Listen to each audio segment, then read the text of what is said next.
For 14 months, a mountain lion refused to do what nature expected of him. He didn't leave. He didn't forget. He didn't move on. While snow fell and melted, while forests changed and people believed every trace was gone, he stayed. He remembered the smell of metal, unfamiliar footsteps, and the silence of a place that had once been home. This is not a story about revenge. It is the story of a predator who tracked the killers of his family for 14 months, until the day they made their final mistake. And when that moment came, the mountain itself bore witness. The mountains of the northern Rockies rise without ceremony, their ridgelines carved by wind, snow, and time. Here, pine forests stretch into narrow canyons where sunlight arrives late and leaves early, and every sound carries farther than it should. In these high elevations, survival is quiet work. Mistakes echo. The land remembers them. Wildlife biologists often describe this region as one of the last true strongholds of North American predators, a place protected by distance, weather, and the sheer difficulty of living here. It is the kind of landscape featured in serious wildlife documentaries and studied by conservation programs, not because it is beautiful, but because it is unforgiving.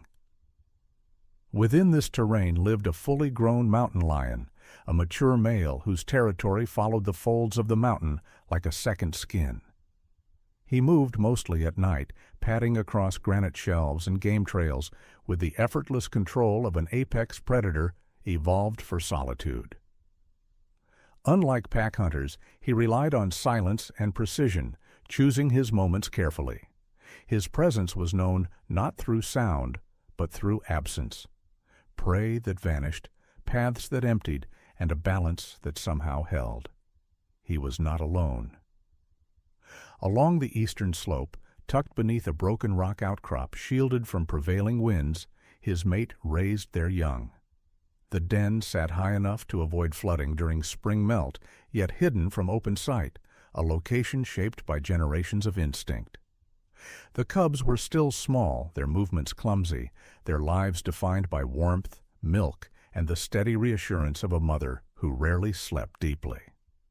For a mountain lion, this brief season of family was both rare and fragile. There were no second chances built into the system. In the weeks leading up to the first snowfall, the family's routine followed a delicate rhythm. The female hunted close to the den, choosing safer, smaller prey. The male ranged farther, crossing ridge lines and narrow valleys, marking the boundaries of a territory that had taken years to secure. His decisions were careful, shaped by memory and experience. In regions like this, where national parks blend into private land and old logging roads cut through the forest, a single wrong calculation could mean conflict, with other predators or with humans. Signs of change began quietly. A deer carcass appeared in a place where none should have been, stripped in a way that did not match the usual patterns. Strange metallic scents lingered on a game trail, sharp and unnatural, clashing with pine resin and cold stone. Trail cameras installed by park rangers for wildlife conservation research later captured fleeting images, shadows at odd hours, movements that did not belong. To most animals, these signals meant nothing. To a mountain lion, they meant caution. The male adjusted his routes. He lingered longer on high ground, watching the valleys below before descending. Each night he paused to listen, not for prey but for disturbances that did not fit the mountain's normal language. His mate remained with the cubs, conserving energy, unaware of the subtle shifts unfolding beyond the den. For now, the system held. Food was found. The cubs grew. The mountain continued its indifferent watch. From a distance, the scene might have looked like stability, the kind often highlighted in promotional materials for outdoor tourism or educational programs about wilderness preservation. But the truth was far less secure. In predator country, equilibrium is temporary, and safety is never guaranteed. Every life here exists on borrowed time, dependent on decisions made in darkness and silence. As autumn deepened, the air grew thinner, sharper. Snow dusted the higher peaks and crept lower each night. The mountain lion returned before dawn from a long hunt, carrying the weight of distance in his muscles. He paused near a familiar overlook, scanning the slope that led back to his family's den. Nothing seemed wrong. No alarm cries, no foreign movement. The mountain gave no warning, and so he descended, unaware that this would be the last morning the land would remember them as a family. The storm arrived without warning, rolling down from the higher peaks as if the mountains themselves had decided to close in. Snow turned to heavy, freezing rain, coating the rocks and trees in a slick, glassy sheen. On nights like this, even seasoned predators adjusted their behavior. Prey moved less, sounds carried poorly. Visibility dropped to almost nothing. For the male mountain lion, hunger forced a difficult choice. The usual hunting grounds near the den had gone quiet, and the energy demands of the coming winter could not be ignored. He moved farther west than usual, descending into a narrow valley where deer were known to shelter during storms. It was a calculated risk, the kind apex predators make constantly. He hunted efficiently, bringing down a young deer just before midnight. The kill was quick, almost silent, and he fed only enough to sustain himself. Instinct told him to return immediately. The weather made travel slow, and every step back uphill burned precious energy. Still, he climbed, driven by a sense of urgency he could not fully explain. When he reached the familiar ridgeline above the den, something felt wrong. The air smelled different, not just wet stone and pine, but iron and something sharp, unnatural. He stopped, muscles tensing, ears pivoting forward. There were no cub sounds drifting up the slope, no faint movements from the shelter he knew so well. The silence pressed in, heavier than the storm. He approached cautiously, circling downwind. The den entrance came into view, dark and still. The first thing he noticed was the disturbed ground. Soil churned where it should have been packed smooth by routine. Claw marks overlapped with something else. Straight lines cut into the earth, edges too clean to be made by teeth or talons. As he moved closer, the scent of blood grew stronger, overwhelming. Inside the den, the scene told its story without mercy. One cub lay motionless near the back wall, its small body twisted at an unnatural angle. The female was gone. Her scent trailed out of the shelter, broken and smeared, leading downhill toward a stand of trees where the ground dropped sharply. There were drag marks there, deep grooves pressed into the mud by weight and struggle. No predator he knew hunted like this. Near the entrance, half buried under leaves and debris, lay the object that did not belong.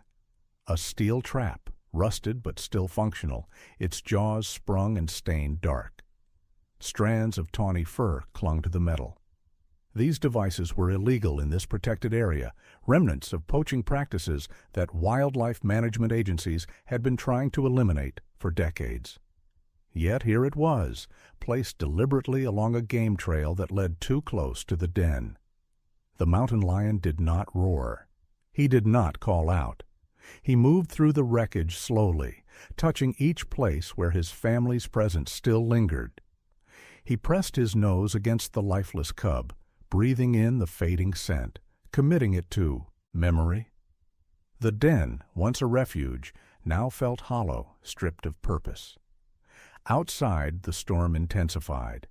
Rain hammered the forest, washing away tracks, erasing details that might have explained everything. Whatever had happened, it had been fast, brutal, and final. The female had either been killed elsewhere or dragged beyond reach. The remaining cub was gone without a trace. By dawn, the weather cleared enough for pale light to reach the valley. Birds returned hesitantly, their calls tentative. To the rest of the forest, the night had simply passed. To the mountain lion, something fundamental had ended. The territory that once represented safety now carried only loss. Far away, a park ranger reviewing data from remote trail cameras would later notice an anomaly from that night. A brief flicker of movement near a restricted zone, time-stamped during the height of the storm. It was the kind of detail that usually led to discussions about land use policy, wildlife protection funding, and the ongoing challenges of enforcing conservation laws in remote areas. At the time, it meant nothing. For the mountain lion standing alone at the den's entrance, there were no policies, no reports, no explanations. There was only absence. And in that absence, something settled deep within him, heavy and enduring. He did not leave the mountain that morning. He remained, pacing the perimeter, lowering his head to every broken branch and smeared track. The land had gone silent, and the silence was not empty. It was full of memory. In the days that followed, the mountain did what it always did. Snow melted under brief flashes of sunlight, then froze again at night. The wind moved through the pines with the same low, familiar sound. To the land, nothing had changed. To the mountain lion, everything had. Most animals abandon a place of death. Instinct tells them to move on, to find safety elsewhere, to erase the memory by distance. This one did not. He remained within the boundaries of the territory he had spent years claiming, moving slowly, deliberately, as if the ground itself still owed him answers. Each morning he returned to the den, not to rest, but to confirm what he already knew. The cub's scent grew fainter by the hour. The female's trail dissolved into nothing where rain and snow had washed it away. Still, he searched. He stopped hunting for several days, surviving on the remains of his last kill. Hunger tightened his movements, sharpened his focus. He followed every disturbed branch, every patch of flattened grass, every trace of that sharp metallic smell that had no place in a wilderness shaped by evolution. It was not grief as humans understand it. It was assessment, cataloging, memory being etched into instinct. The mountain lion adjusted his patterns. He no longer traveled the familiar loops that had once kept his family safe. Instead, he began to trace the edges of the territory, widening his range slightly, then pulling back again. He watched from above, spending long hours on rocky ledges that overlooked game trails and old service roads rarely used anymore. From there, he could see movement without being seen, a strategy honed by generations of solitary predators. Below him, unseen and unheard, the human world brushed against the wild. A distant engine echoed once, then disappeared. Fences marked property lines that meant nothing to wildlife. Somewhere beyond the ridges, discussions about land management, outdoor recreation, and wildlife conservation funding continued as usual. None of it reached the mountain lion directly. What reached him were the consequences: steel, scent, and silence. Several nights later, a new sign appeared. Near a creek that cut through the lower valley, he found another trace of the same unnatural smell. Fresh, stronger this time. The ground bore marks that did not belong to deer or elk, and the pattern of disturbance suggested careful placement, not random chance. Whoever had been here knew how animals moved through the land, knew where to wait. He did not rush forward. He circled wide, testing the air, memorizing angles and distances. This was no longer a place to pass through. It was a point of interest, filed away with the den, the broken ground, the missing bodies. His behavior had shifted from survival to vigilance. Unbeknownst to him, his presence was being noticed elsewhere. A park ranger assigned to wildlife monitoring had begun reviewing footage from remote cameras installed for a long-term conservation study. These cameras were part of a broader initiative tied to environmental protection grants and habitat preservation efforts, often highlighted in public reports alongside topics like endangered species insurance and land conservation planning. On the screen, the same mountain lion appeared again and again, always alone, always moving against seasonal patterns. He was not migrating. He was not dispersing. he was staying.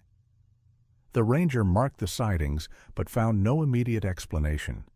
Predators were unpredictable after all. Data rarely told the full story. Back in the forest, the mountain lion continued his silent watch. Days passed, then weeks. He began hunting again, but only enough to sustain himself. Each kill was efficient, controlled, leaving little trace. He avoided unnecessary confrontations with other predators, even when challenged. His focus lay elsewhere. One evening, as the sun dipped behind the peaks, he returned to the den one last time. The space was empty now, stripped of scent and meaning. He stood there briefly, then turned away, not in retreat, but in resolution. The den was no longer the center of his territory. Something else had taken its place. He moved down slope, following the faint memory of that metallic scent toward the valley. The mountain lion was no longer simply occupying his land.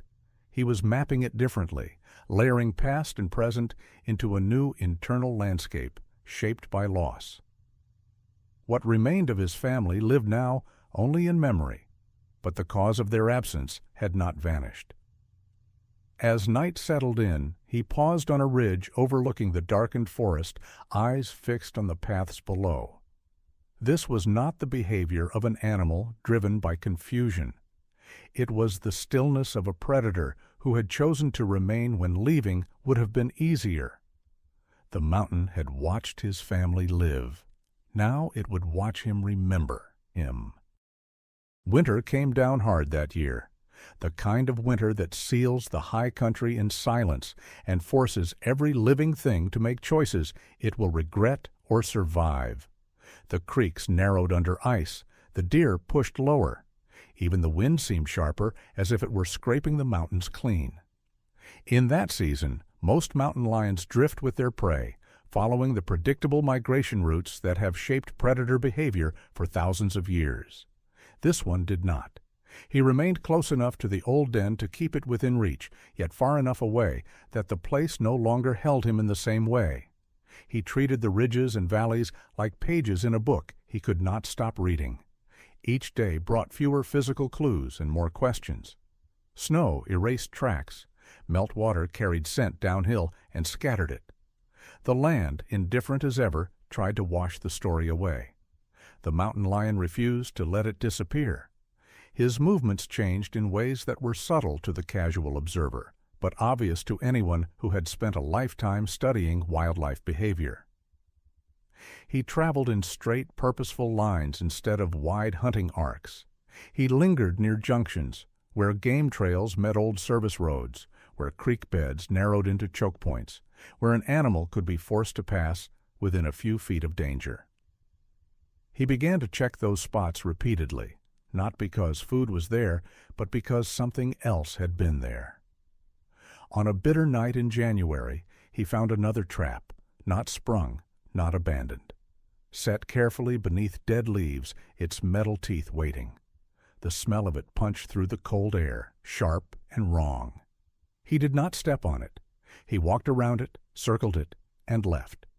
But before he moved on, he paused long enough to press his nose to the edge of the trail where the trap had been placed. He drew in every trace, the faint residue of oil, the damp leather scent of a glove, the human sweat that no snow could fully erase. A mountain lion cannot write notes or take photographs, but it can do something just as permanent. It can remember. Weeks later, another sign surfaced miles away, closer to the foothills where the forest thinned, and the boundary between public wilderness and private land became a patchwork of fences, cabins, and no trespassing signs. He found a carcass there, an elk calf taken too cleanly, dragged too far, and stripped in a way that didn't match wolves or bears.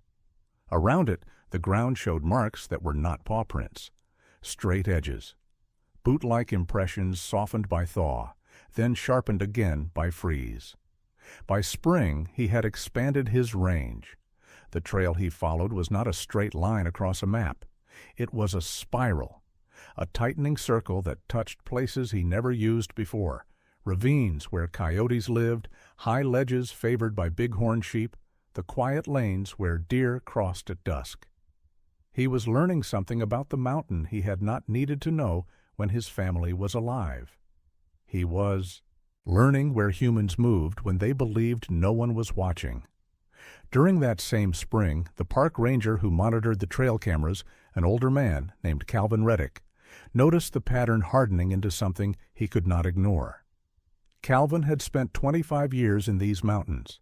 He had worked search and rescue, backcountry patrol, and wildlife monitoring.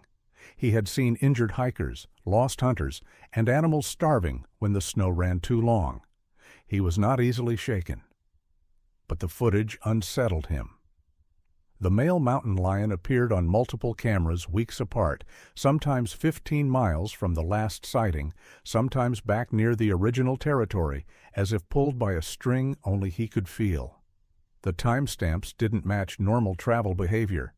The lion wasn't simply roaming. He seemed to be checking places, returning to the same narrow corridors, the same creek crossings, the same ridges where a person might move unseen.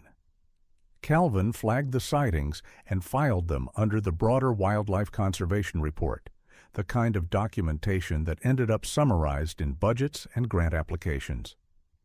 It was the unglamorous backbone of protecting wild land, data, patterns, and the slow work of enforcement. The paperwork sometimes mentioned bigger issues that had become common in modern life: the cost of protecting public lands, the legal fees tied to poaching cases, and the way rural communities argued over property rights and conservation regulations. To Calvin, those were not abstract topics. They were the human shape of the threat that had taken root in his valley. Summer arrived, and with it, the false sense of ease that warm weather brings. People returned to the backcountry, campsites filled, out-of-state vehicles appeared at trailheads. The mountain lion stayed mostly invisible, using the thick cover of fir and aspen to move like a shadow.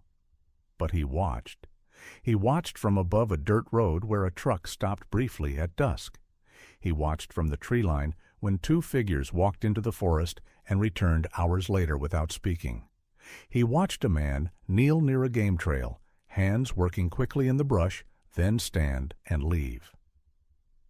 The mountain lion did not attack. He did not charge. He did not reveal himself. He simply recorded. As autumn returned, Calvin's camera traps captured something new. The mountain lion, leaner now, moved with a different kind of intensity. His head lowered frequently, as if reading the ground. His pace was steady, controlled, the way an animal moves when it has stopped wandering and started following. 14 months passed in this slow, relentless way. Winter again, then spring, then summer. An entire year of weather and hunger, of distance and silence. To the outside world, the lion was just another predator in a harsh ecosystem. To Calvin, he had become a question that wouldn't leave his mind. To the mountain lion himself, time was no longer measured by seasons.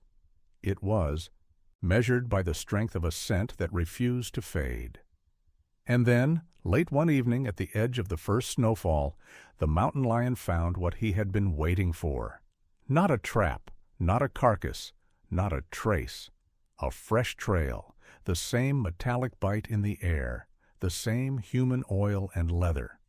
And beneath it all, the faintest echo of the night, his family vanished, close enough to taste. He did not rush. He followed, silent as falling snow, as if the mountain had been holding its breath for 14 months and was finally ready to exhale.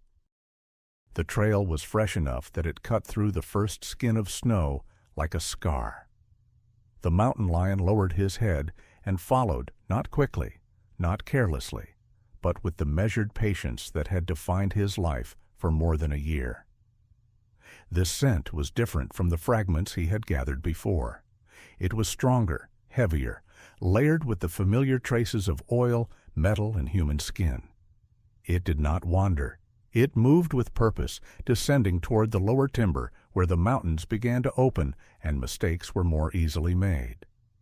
Below the ridgeline, the forest thinned into a patchwork of aspens and open ground. This was no longer deep wilderness, Old logging roads cut faint lines through the land, barely visible, but still passable. The kind of places where people believed they could come and go unnoticed. The mountain lion knew these edges well. He had avoided them when his family was alive. Now he studied them. The trail led to a clearing near a frozen creek where the snow was trampled and darkened with blood. An elk lay there, recently killed, its body dragged a short distance off the road. The way it had been taken told the story immediately. This was not wolves, not bears. The cuts were clean, efficient, wasteful. Nearby, half hidden beneath branches, lay the familiar outline of a trap, set low, anchored deep, the same method, the same intent. For a long moment, the mountain lion did not move. He stood at the edge of the clearing, muscles tight beneath his coat, breathing slow and steady. This was the closest he had come since the night everything ended, close enough that the memory surged forward, sharp and unfiltered. The den, the silence, the cub that did not move. He circled once, twice, never stepping into the open. His eyes traced the lines of approach and retreat. He noted where footprints entered the snow and where they left again, heavier on the way out. Someone had lingered here, confident enough to work in daylight, confident enough to return. And return they did. Just before dusk, the sound reached him. Faint at first, then unmistakable. The crunch of boots on frozen ground. The low murmur of human voices carried by cold air. Two figures emerged at the edge of the clearing, bundled against the cold, unaware that anything watched them from the trees. They spoke casually, the way people do when they believe risk is past. One bent near the elk, checking the trap. The other scanned the forest without really seeing it. This was the mistake. The mountain lion did not rush. He did not reveal himself. He slid backward into the shadows, widening the distance just enough to stay hidden while keeping them within reach of his senses. He followed as they worked, as they loaded equipment, as they talked about returning in the morning. Their voices blended with the forest in a way that did not belong. From a ridge above, unseen, he watched them leave. He memorized the direction they took, the path their vehicle followed, the place where the smell of exhaust and fuel mixed with pine. The trail did not vanish this time. It led somewhere, somewhere fixed. Miles away, Calvin Reddick sat in his small office, reviewing reports that had little to do with mountain lions and everything to do with human consequence. Files about trespassing, illegal trapping, and the legal liability tied to wildlife crimes. The language was dry, filled with references to fines, court dates, and the cost of enforcement. Topics like criminal defense, liability insurance, and legal protection for landowners appeared again and again. It was the paperwork side of conservation, the part no one put in documentaries. A notification chimed softly on his computer. One of the remote cameras had triggered near the lower creek. The image that appeared made him lean forward. The mountain lion stood at the edge of the frame, half concealed, eyes fixed in the direction of the road. The timestamp showed early evening. Too early, too deliberate. Calvin felt a tightening in his chest that had nothing to do with fear. He had seen this kind of focus before, not in animals, but in people who had lost something and refused to let it go. He flagged the footage and sent a message to his supervisor recommending an immediate patrol. There were rules for this sort of thing, procedures, response times. Out in the forest, the mountain lion did not wait for rules. He followed the trail through the night, stopping only when the scent grew thin or crossed hard ground.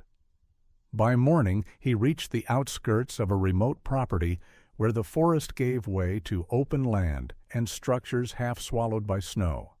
The vehicle tracks ended here. The smell was everywhere, on the ground, on the air, pressed into the place like a signature. He moved closer, staying downwind, his body low and controlled. This was no longer a place of passing through, it was a place of return. From the cover of trees he watched as a door opened and a man stepped out, stretching, unaware. The mountain lion's breathing slowed even further. His tail stilled. 14 months of distance, hunger, cold, and memory narrowed into a single point of clarity. This was not rage, it was recognition. The mountain had given him time. The land had offered silence. Now, finally, the trail had come full circle. And for the first time since the night his family vanished, the mountain lion did not turn away. Night settled over the lower valley with a calm that felt almost deliberate. The air was still, heavy with the scent of pine, fuel, and cold metal. From the edge of the trees, the mountain lion watched the cabin without moving, his body pressed low against the earth. Light spilled from a single window, weak and uneven, cutting a pale square into the darkness. This place was not part of the mountains he had known. It was an intrusion, temporary by design, careless in its confidence. He did not approach the door. He did not charge. Instead, he circled, keeping the wind in his favor, testing every angle the way he had tested ridgelines and ravines for 14 months. The ground around the structure told him everything. Trampled snow, discarded wire, the same oil-stained leather smell that had marked the night his family disappeared. There was no confusion now, no uncertainty. The long pursuit had narrowed to a single conclusion. A sudden sound broke the quiet. Voices inside the cabin rose, sharp with surprise. A radio crackled to life, its signal thin but urgent. Somewhere beyond the trees, headlights appeared, slow and deliberate, cutting through the dark. The mountain lion froze, eyes tracking the movement. He did not know what law enforcement was or what legal consequences followed actions like those that had taken his family. He only knew patterns, and this pattern was changing. The men emerged from the cabin in a rush, their movements frantic now, stripped of the careless ease they had shown before. One stumbled near the edge of the clearing, slipping on ice, dropping something metallic that clattered loudly against rock. The mountain lion stepped forward just enough to let his presence be known. Not a sound, not a roar, just a shape where no shape should be. The reaction was immediate. Panic carried farther than confidence ever had. Shouts echoed into the trees. Footsteps retreated. A door slammed. Engines turned over too fast, tires spinning uselessly before finding purchase. The vehicle lurched away, disappearing down the same road it had arrived on, leaving behind silence and the sharp, sour tang of fear. The mountain lion did not follow. He stood where he was, watching the lights vanish, committing the end of the trail to memory the same way he had memorized its beginning. The place felt empty already, stripped of whatever false authority it had held. The mistake had been made, and the mountain had answered in its own way. Minutes later, the other vehicles arrived. Park service trucks rolled into the clearing, their lights steady, controlled. Voices spoke in measured tones. Radios crackled with coordination. Calvin Reddick stepped out last, scanning the ground with a practiced eye. He saw the drop trap first, then the tracks leading into the trees and stopping abruptly. He felt the weight of it settle into his chest. They would call it a successful operation. Illegal equipment confiscated. Violations documented. Charges filed. Reports would mention wildlife protection statutes, enforcement costs, and the ongoing effort to secure funding for conservation programs and environmental monitoring. There would be court dates, legal representation, discussions about liability, and insurance, all the human structures that followed when lines were crossed. None of that mattered to the mountain lion. From his place in the forest, he watched until the activity slowed and the lights dimmed. Then he turned away, moving upslope with the quiet assurance of something finished. The trail that had driven him for 14 months no longer pulled at his senses. It did not need to. The threat had receded, not erased, but broken enough to matter. He returned to the higher ground before dawn, climbing steadily until the air thinned and the familiar contours of his old territory emerged from shadow. Snow fell lightly, covering tracks, softening edges. The land was already reshaping itself, folding the night into memory. In the weeks that followed, the forest changed. No new traps appeared. The metallic scent faded from the valleys. Deer moved more freely along the creeks. Even the smaller predators seemed to relax their vigilance. Calvin noticed it in the data first, then in the quiet confidence of the land itself. Balance, once disturbed, was slowly being restored. The mountain lion continued to live alone. He did not reclaim the den. He did not seek a new mate that season. Some losses cannot be replaced, only carried. But he moved with less tension now, his patrols measured, his presence once again defined by absence rather than warning. On a high ridge overlooking the valley, he paused as the sun rose, casting long shadows across the snow. This mountain had watched his family live. It had watched them die, and now it watched him endure. There was no triumph in what had happened, no celebration, only an ending that felt as complete as endings ever get in the wild. The mountains did not forget, neither did he. But the silence that followed was no longer empty. It was settled.